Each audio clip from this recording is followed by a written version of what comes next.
Welcome to Trigger Talk, your place for everything first-person shooters like Battlefield, Call of Duty, and so much more. As always, I'm your host, Sage Goodwin, and I'm joined by Sammy Boy. How you doing, man? I'm doing well, man. How are you? Doing fantastic. Today, we're going to be talking about Call of Duty's Black Ops 6 launching day and date on Xbox Game Pass and how that's going to change the landscape for first-person shooters with this big decision. So, let's jump in.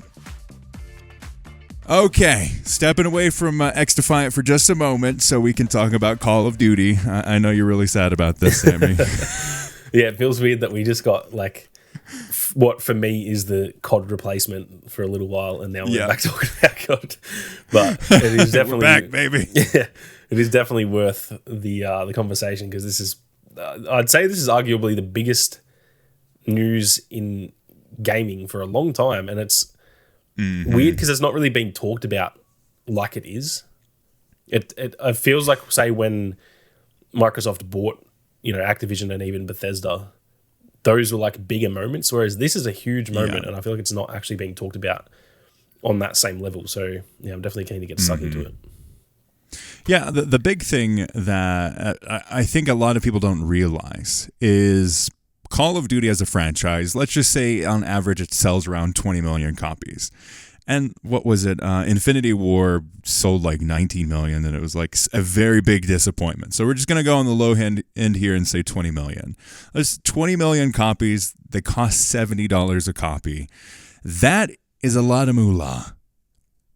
But you go to Game Pass, you pay $15 a month, and you get access to that full game.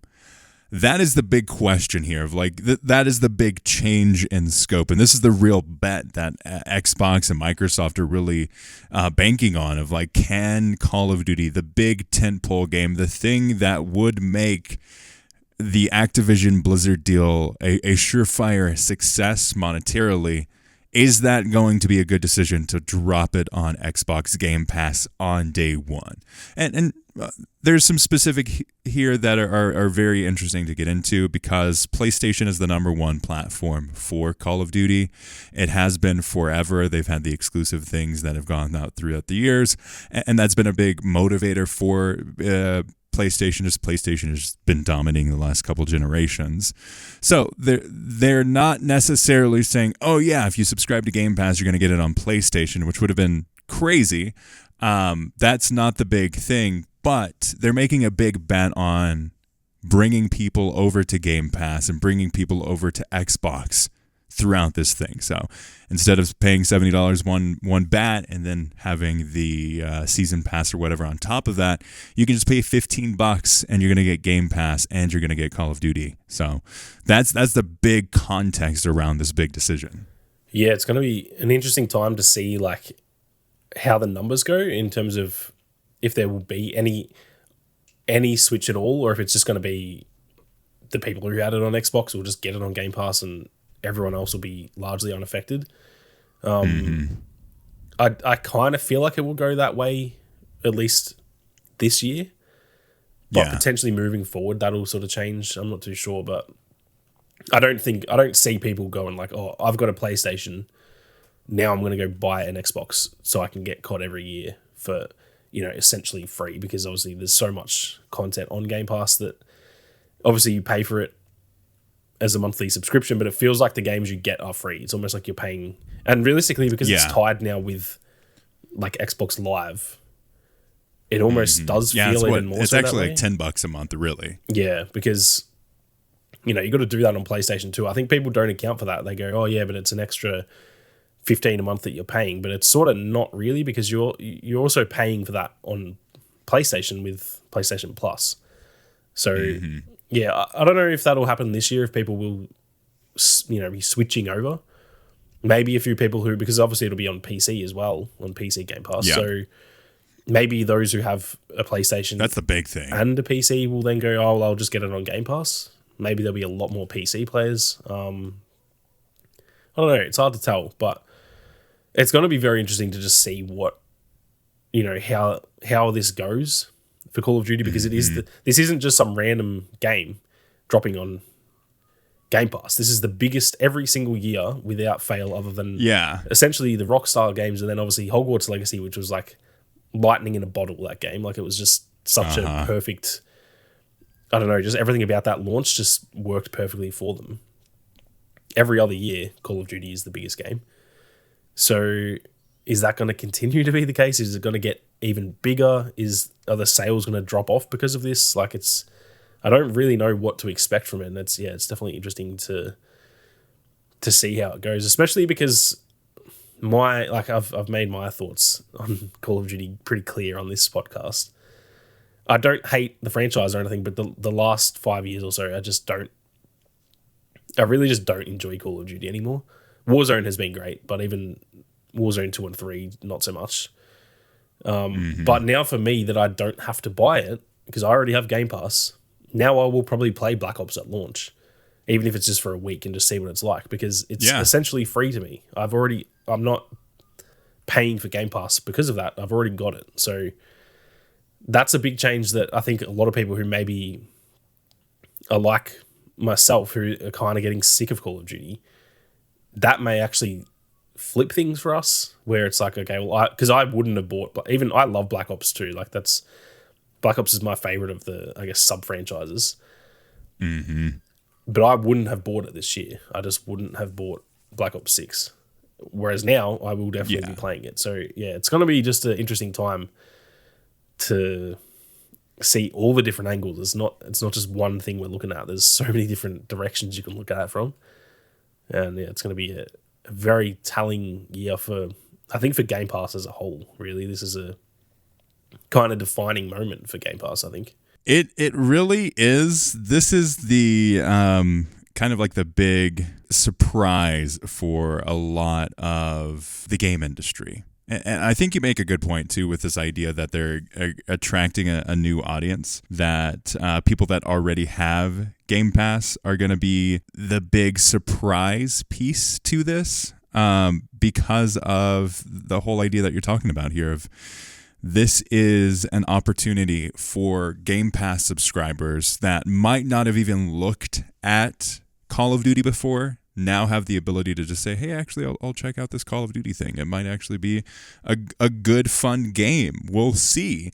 But the big questions are all there of what is this going to do for the game industry? Because when you have something like the big heavy hitter that Call of Duty it's one of, if not the biggest franchise in gaming, now going to a platform that is like anywhere from $10 to $15 a month, that is going to change the game space. Yeah, it really could define. This is kind of one of those moments where 10 years from now, we could be looking at a completely different landscape and go like, oh, this was the moment that happened. Kind of like how you can look at PUBG and Fortnite as like, they brought on the like BR era. This could be that next defining moment. It's also going to be interesting to see whether, like, how many people are going to sign up through Game Pass because of this. There might be a lot of people who think about how many people play COD. Like you said, it sells roughly 20 million every year. Probably there's years where it sells way more than that, and there's years that it sells slightly less, but that's probably a good sort of baseline.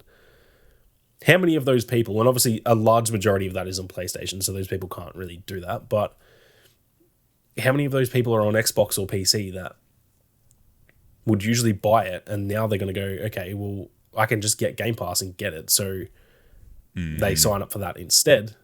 And then we're looking at, like, I don't know, 5 to 10 million new Game Pass members. Like, that would be absolutely insane, if not more, because if we're talking about 20 million per year that the game sells, that is with the cost of a $70 game, whereas way more people now might, even who hadn't played Call of Duty or just have never shown interest in it, they may go like, okay, I normally wouldn't buy this game, but I'm going to get Game Pass to try it out.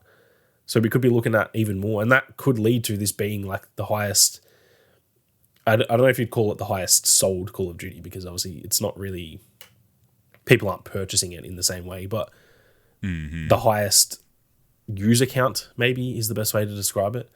That could happen. This could literally be the biggest Call of Duty ever, because if enough people are interested in that, then yeah, that could lead to some crazy numbers. It also could just go the opposite way, where it just gets less numbers. I don't know. There's so many ways it can go. And it definitely makes for just a very interesting time. It's already been an interesting time in the gaming industry, but for me, this is like the most intriguing thing to happen in a long time. I can't name anything else like this that I've... Maybe the actual acquisitions of Bethesda and Activision, they were probably on the same level, but when those happened, it was like nothing directly happened. It was kind of like, all right, these have been bought, and now in 5 years we'll see what happens. Now it's actually like happening though. So this is, yeah, it's a pretty crazy moment.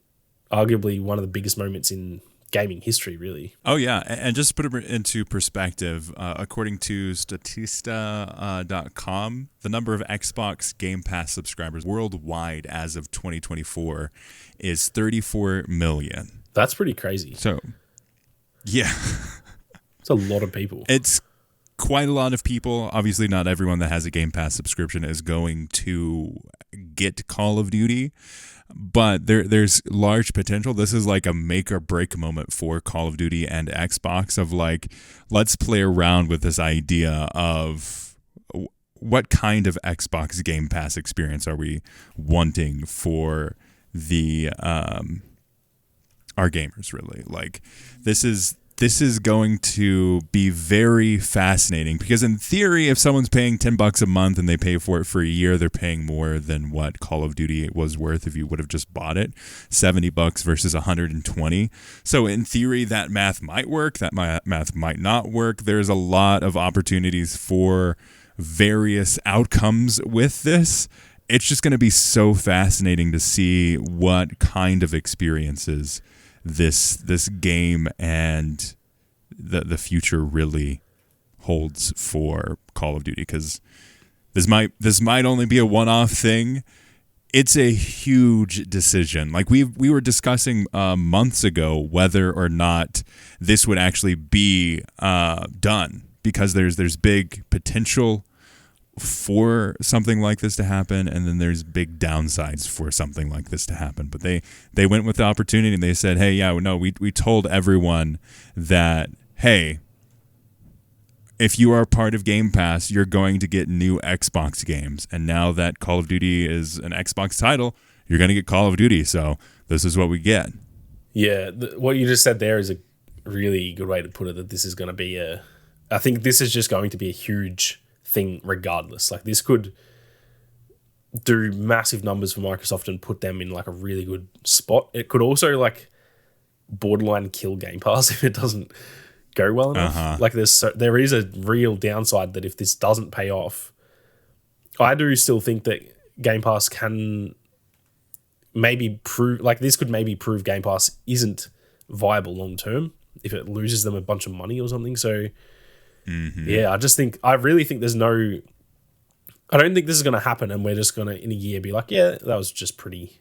Oh, that was interesting. Yeah, just that thing just happened, and I guess that was normal. Like, it's either going to be like, damn, that thing blew up and Game Pass is the biggest thing ever, or damn, that thing failed and like Microsoft has lost a bunch of money because of that decision. So yeah, it's going to be very, very interesting to see what happens. It's like, usually I feel like with stuff like this, you can kind of guess what's going to happen, but I genuinely have got no idea.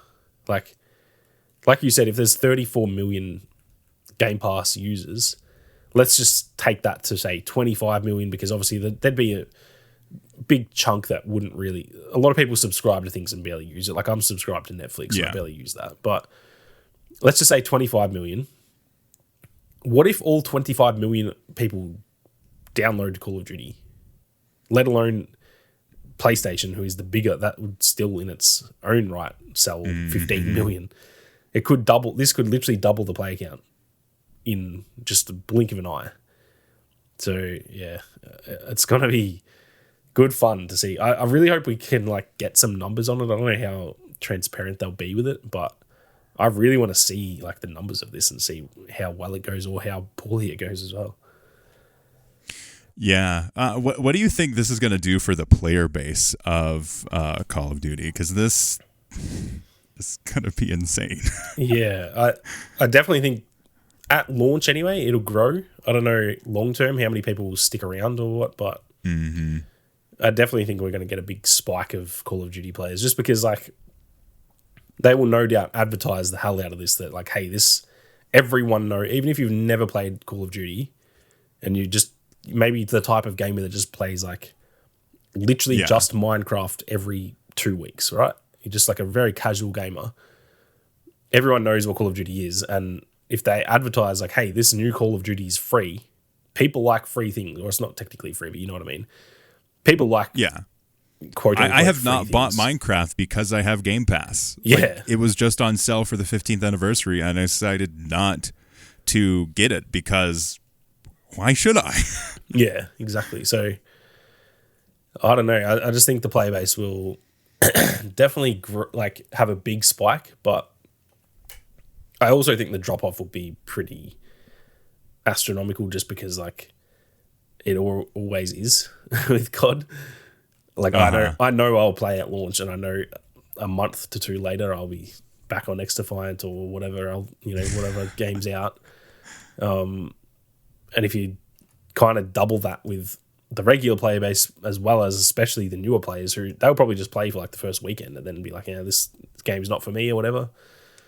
So I think it will be like really big highs and really big lows, really, that it'll, it might do the biggest numbers COD has ever done, and then it might literally have the biggest drop off that any COD's ever done either.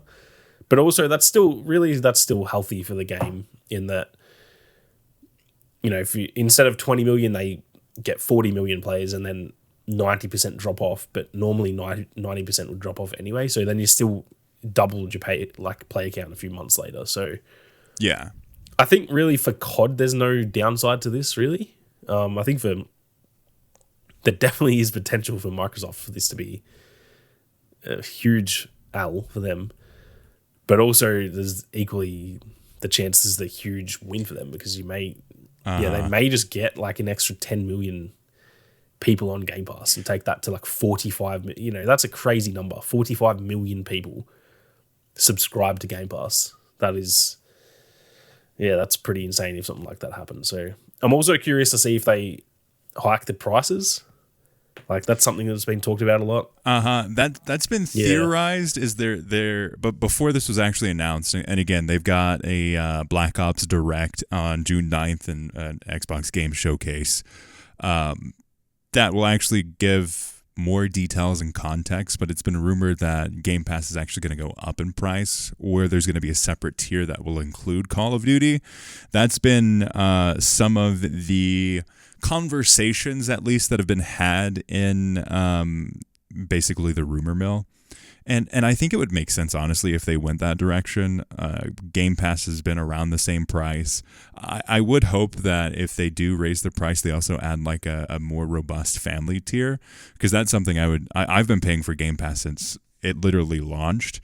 And I think there's a lot of potential for a family plan or something along those lines that would actually help with that. We'll see. I will probably continue paying for Game Pass just because of all the extra benefits. I mean, just Minecraft alone is worth it for me, and then I get to experience a lot of the other things that Game Pass has to offer. Like I've been playing a lot more indie games because of the amount of indie games that are on there, and now Call of Duty is going to be on there. I was already planning on paying for Game Pass, so having Call of Duty on there is going to be a good little bonus. Yeah, I think as long as they do it right, I think it's fine to increase the prices, which none of us want. Let's be honest, no one wants to. It's the same with like Netflix. No one wants the price to go up. Yeah. But the way that Netflix with Game Pass, I know there's benefits to Netflix. I have yet to find benefits on keeping that. So I actually don't have a Netflix subscription. We've got like the family thing with that, where essentially, like I used to pay for it for myself, and then my mum was like, "Well, let's just get you, my sister, and her on it, and do the like 3 house plan or whatever," and it works out cheaper that way. So nice. It's Netflix is like the prime example of how not to do that though. Like don't just double. They've borderline doubled the price over the last like couple of years.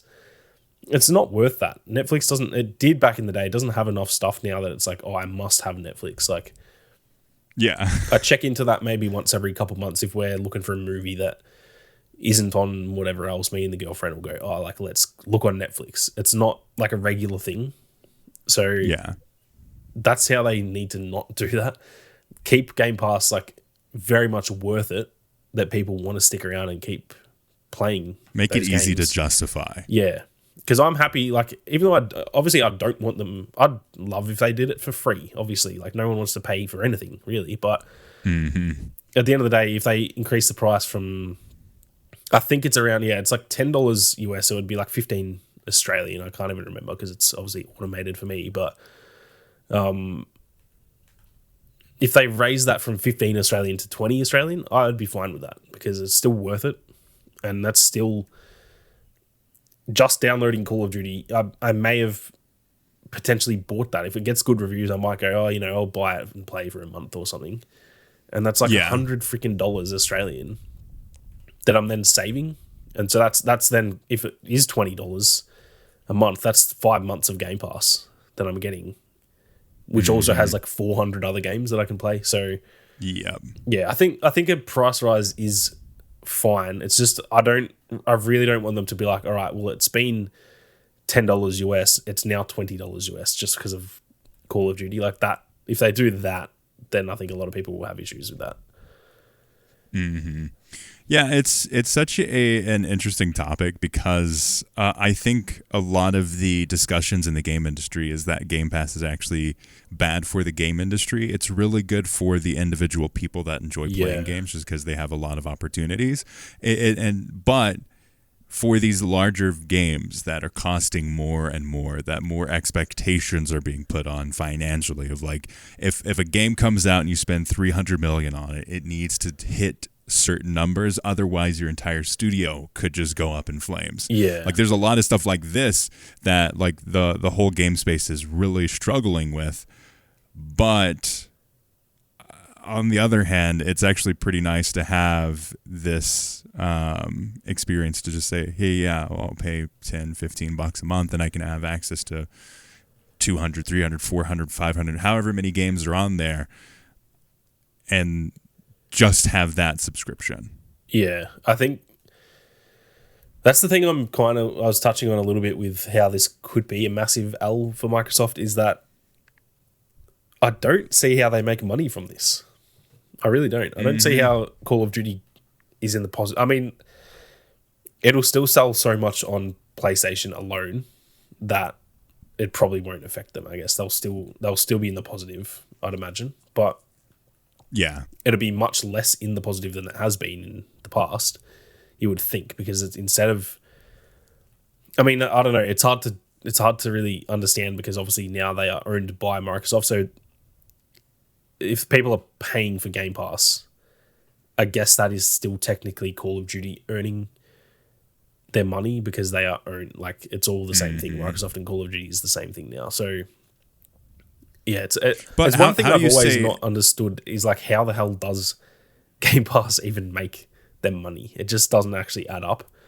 So especially on this scale, I can sort of understand it with like indie games and that, but when it's on this scale, that just really does not make sense to me. So it's going to be interesting to see if it pays off or not. Yeah, I mean, it's almost a lot like there's the question of if I or you or some random person goes on and they pay for Game Pass, how can you attribute that to like an individual game?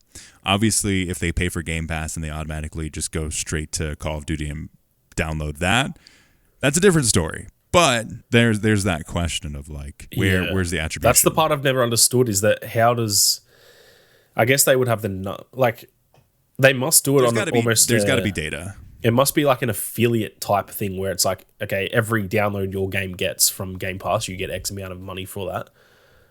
But like, even still, how do they? I don't know how there's 400 games on there or something. Like, how do they pay all those companies? Obviously, a lot of them are owned by themselves now, so it's kind of different there. With Call of Duty, they don't have to pay Activision really, because they already are. They already own them. So, but with like games that aren't Xbox exclusive or owned by Xbox, I always wonder that, like, how the hell is that actually making the money? Because yeah, like if I get Game Pass and then I download 10 games per month and play all of them per month, then yeah, they've got to pay, the people that made those games from that. But I'm doing that 10 times a month. How they, I don't know. It just doesn't really, my brain just does not understand how that is possibly financially viable for them. But it seems to be. They obviously they are much smarter than, people like me.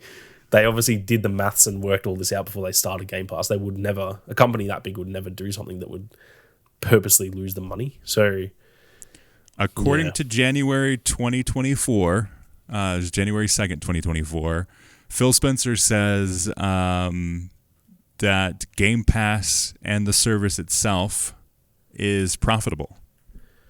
Interesting. They say we have a service that is financially viable, meaning it makes money, and Game Pass is the specific quote. Yeah, it's very interesting, because the other side of it too is that, like, we've now seen with, we talked about a few weeks ago with Tango getting shut down. Mm-hmm. So even when things are financially viable, does that mean it's financially viable for the actual studios though? Because that's the part that makes me wonder that, Hellblade just came out. That game no doubt will do fairly well for the amount of players. Will that company, Ninja Theory, go under? Or, like, that's the part that's confusing to me, is that it feels like someone has to be losing money, whether that's Microsoft, whether that's the dev studios. It's definitely not us as consumers. We're getting $10 to $15 a month for, like, realistically unlimited games. You can't actually play. No one would have played every single game on Game Pass. That is literally impossible. Maybe over the last however long it's been out, but like, I've had it since launch. I've probably played like 10 games on it, let alone all of them. So yeah, it just feels like someone's going to be losing somewhere. But again, that's for people much smarter than me. I'm not. Maths was never my strong suit, so I'm not going to try and act like I know how it works. It just doesn't. My silly little brain just goes, "Hang on, this is too cheap for what we're actually getting here." Yeah, I do find it very fascinating, just like the back and forth and trying to figure out like the specific reasonings around the behind the scenes for like making the decision of, yes, we're going to bring Game Pass. We're going to bring Call of Duty to Game Pass. Like, that is a very bold decision that I think is going to be very fascinating to see. It's going to be really interesting just as a player, as well as someone that talks about Call of Duty and talks about like the first person shooter industry with this podcast. Like, I think this is going to be a huge shift in how we all play video games, for good and for bad. Yeah, that's the interesting part, is that we don't know whether this is a good thing or a bad thing. It seems it's definitely at face value for consumers. It seems really good right now. And Game Pass sort of always has. To me, it's always felt like essentially the best deal in gaming. But yeah, time's going to tell whether this actually is like, my main question is this financially viable long term for everyone? Because like I said, it doesn't feel like it can be. Yeah. It feels like Microsoft's a big enough company that like they could have sunk money into this, and realistically, just like the consoles lose money too. It could be that type of thing where it's like, okay, well, we're losing money on Game Pass, but we're getting more people buying consoles or whatever the case may be. So overall, we're making more money. But yeah, it's just, in 10 years from now, is this still going to be how it is? Is the price going to be triple what it is now? Is a company going to get shut down because they're not, they're putting their games on Game Pass and they're not making enough money from it and they have to go under? Like, just, I don't know. It's going to be a very, just a unique era that we're entering. Like I've said with all the other eras, like the BR era and all that, they weren't that different. It was just eras, the live service era, the premium the type pass. Of game changed. Yeah, like it wasn't a huge thing. Whereas like a streaming service on consoles, that is a huge difference. We're even seeing like a lot of companies aren't even doing physical games anymore because what's the point? They can save so much money on it. So it's like fully changing the landscape. And yeah, it's just going to be interesting to see whether it pays off or if in 10 years we look back and go, damn, that thing kind of killed gaming as we know it. I'd hope it doesn't, I do wonder on that topic. I do wonder if this is going to change how future Call of Duties are made. Like, is this going to adjust the scale of Call of Duty? Is this going to change the amount of time that Call of Duty has? Is this going to give us all the opportunity to get different kinds of experiences in Call of Duty?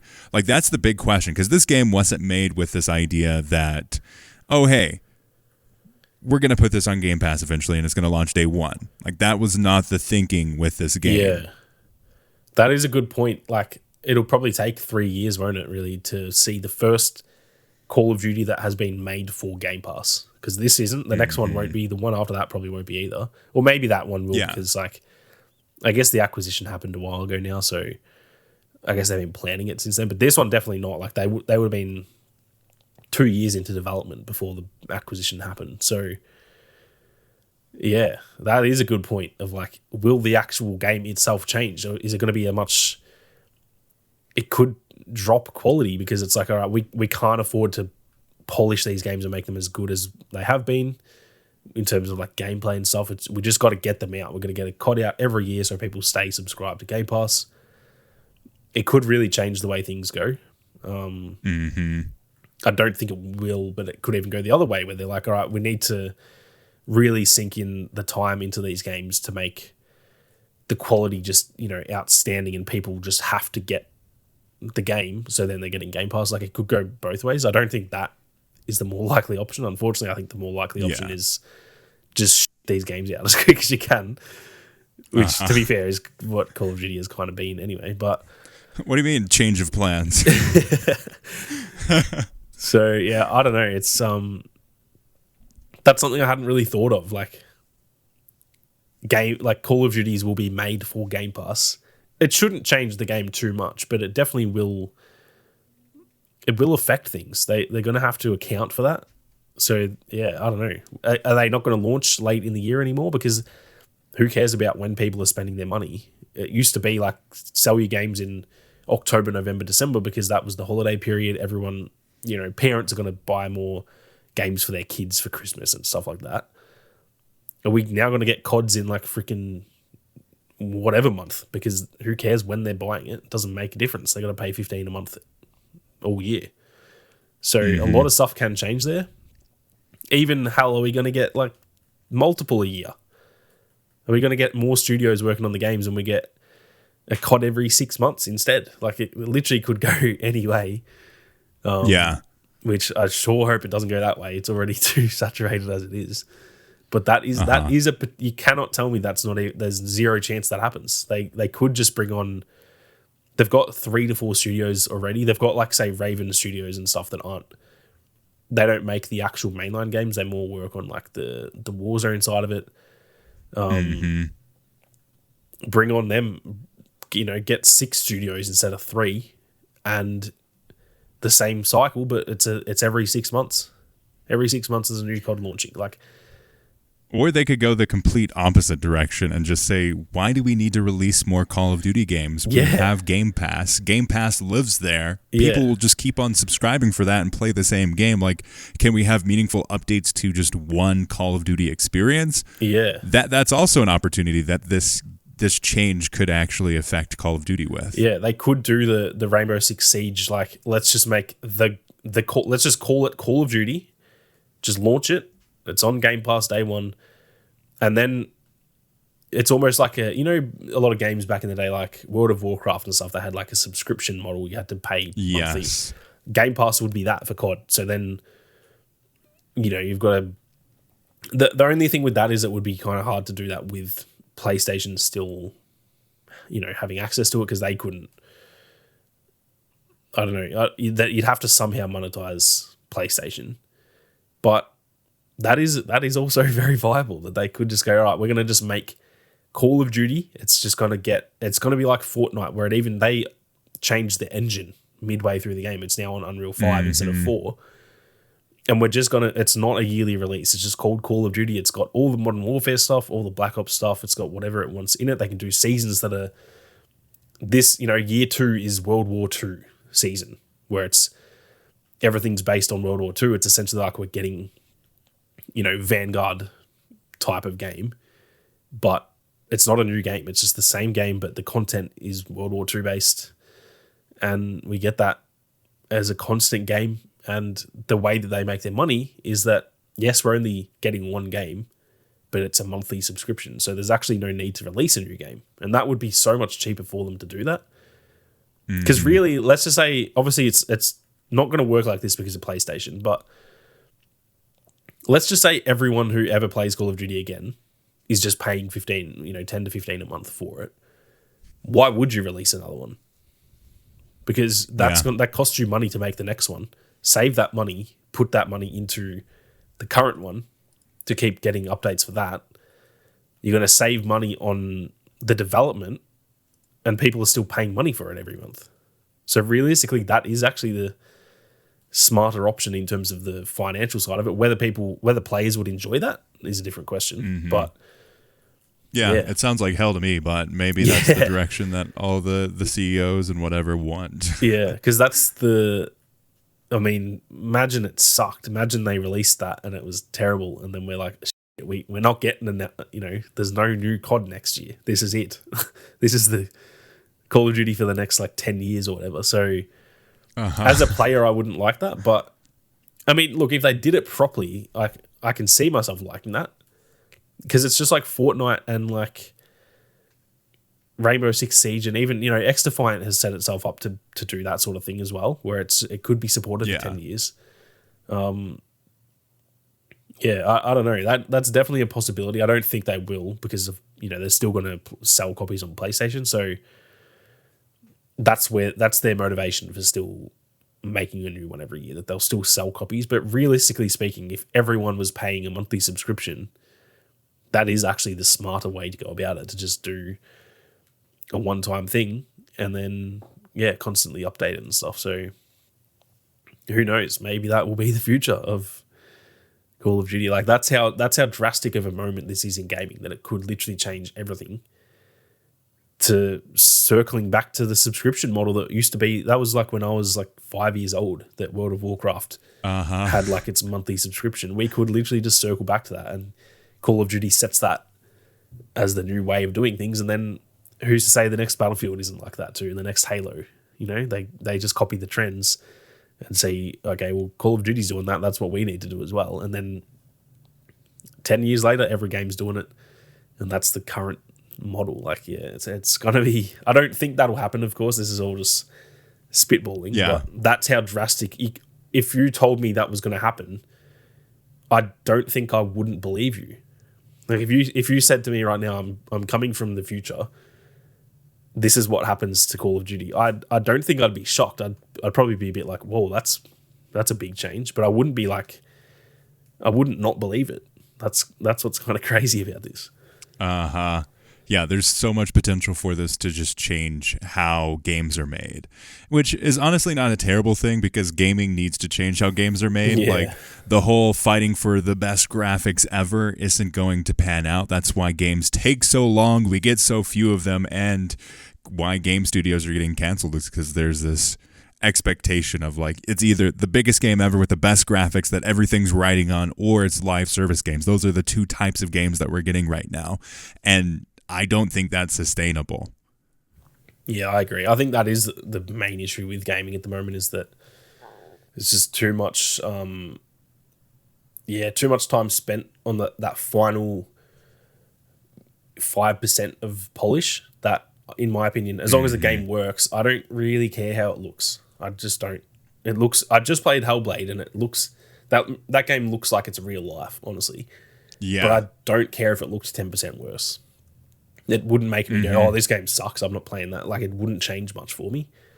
But if it came out, it took them 6 years to make that. If it came out last year in the same quality level in terms of bugs and stuff, then I would have already played that last year, and then we'd be a year closer to the next one. So yeah, that is something that, and again, maybe this changes that. Maybe that model of kind of, I don't want to say it, but shitting out games quicker could actually be good as long as they work. I don't care that much about the fidelity. Obviously, it's good. I want, I play games like God of War and The Last of Us. And Look at Nintendo. Exactly. Look at Zelda. That game looks very not good. Like, the art style is great. Yeah. The actual quality of the pixel is terrible. Yeah, exactly. Like, it plays really well. And from a distance, like when you look at like the landscapes and stuff, that looks great. But when you look at like the character models and stuff, it's not a good quality game in terms of the graphics, but no one cares because it's just such a good game. And yeah, I don't know why other companies aren't looking at that and going like, okay, it's almost like they just ventured a little bit too far into one direction, and now it's like, well, The Last of Us Part 2 looked so phenomenal, so now, The Last of Us Part 3 has to look better or else it will be considered a flop, which just isn't really true. Now, unfortunately, the players will make it that way. That's the downside, is that people, if The Last of Us Part 3 comes out and it looks the same as Part 2, people will have a cry about that, which is annoying because I wouldn't. I'd be a bit like, oh, it would have been cool to see it look even better, but I don't care. It's as long as the game's good, I don't care. But a lot of people will complain. So it's not just on the studios, unfortunately. It is a lot on the just players just wanting the wrong things. I think the whole industry, players, devs, everyone has just gone the wrong way. We've just looked at the wrong areas of gaming that need to improve and stuff, and we're just looking at the fidelity and stuff. Games just need to be fun, man. Just make them fun. Make them play well.